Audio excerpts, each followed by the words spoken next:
First though we go to the tens of thousands of Hollywood actors who are on strike. It is the industry's biggest shutdown for more than 60 years and it affects the vast majority of American film and television productions including the Avatar and Gladiator sequels. The Screen Actors Guild Union wants studios and streaming giants to give performers what they say is a fairer share of profit, and it wants assurances about the use of artificial intelligence. Our correspondent Nadette Tawfik is out on the picket lines in New York. Nada, tell us what you've been hearing and seeing there. Okay, yeah, well we've seen a number of familiar faces here on the picket line, including A-list stars like Susan Sarandon and Olivia Wilde, and many as including the Writers Guild. Other unions have joined to show their solid. Yeah, well we've seen a number of familiar faces here on the picket line, including A-list stars like Susan Sarandon and Olivia Wilde, and many as including the Writers Guild. Other unions have joined to show their solidarity. Every time a few cars pass by we hear occasionally some punks in support, so some real momentum on this first day of picketing. This of course is the Netflix, the streaming giant's offices in New York.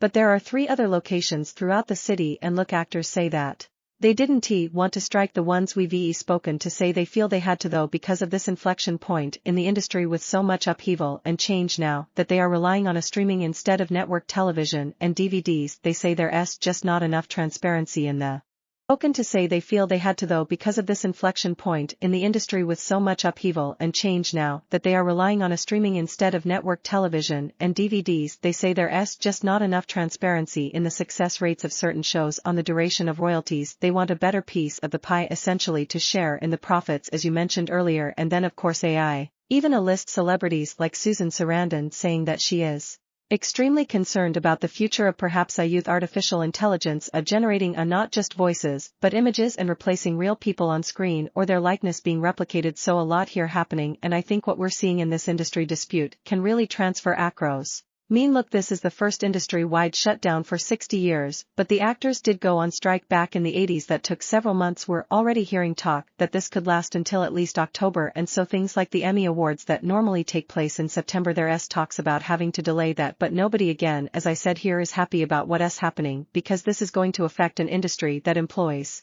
so many, from costume design, set design, so not just writers and actors, and in so many cities now including Los Angeles and New York, racing for the impact economically. Alright Meadow, thank you for that update from the picket lines in New York, and I'm joined now by Sean Sharma, the actor from The Chosen, also a board member of the Screen Actors Guild. Thank why platforms to distribute our work, the residuals formulas, the way that we're paid, none of it is sustainable since we had to discount our services essentially in previous negotiations just to get jurisdiction to be covered and to be paid for the way they exhibit our work on these platforms, and now with them racing to compete with each other of who can create the most content, and then to now be dumping that content because they don't want to pay the residuals on those programs and actually platforming them off of their platforms. It feels like they're turning our work into a kind of fast fashion of entertainment, and it's abusing our membership. We're not meaningfully participating in the economic value that we bring to these companies, and they're paying their CEOs hundreds of millions.